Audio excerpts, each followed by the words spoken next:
There was a deafening revive as I bent down to grab my keys, the sound slicing through the low office chatter like a chainsaw. Time seemed to slow, my keys clattered against the linoleum, and I froze, hunched over, heat blooming across my face.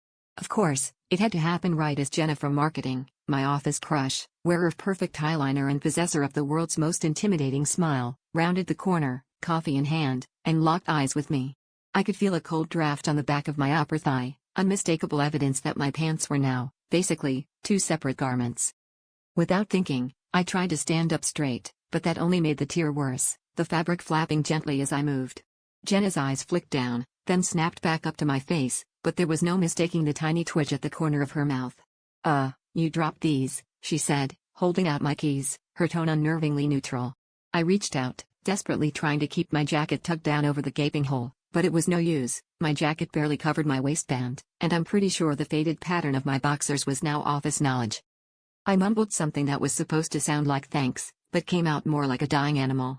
Every step I took back to my desk was a logistical nightmare, shuffling sideways, squeezing my thighs together, and using a file folder as a makeshift shield. The worst part was the way the entire pod seemed to have gone silent, all eyes pretending not to look, every conversation suddenly about key performance indicators and Q3 deliverables. Meanwhile, I could feel Jenna's gaze burning into the back of my neck, and I had no idea if she was laughing or mortified or, God forbid, about to slack the entire story to her work friends. I considered just crawling under my desk and staying there until 5 o'clock, but even that didn't seem safe. To make matters worse, my manager chose that exact moment to call an impromptu team meeting at the front of the office, which meant I'd have to walk past everyone, parade style, with my shame on full display.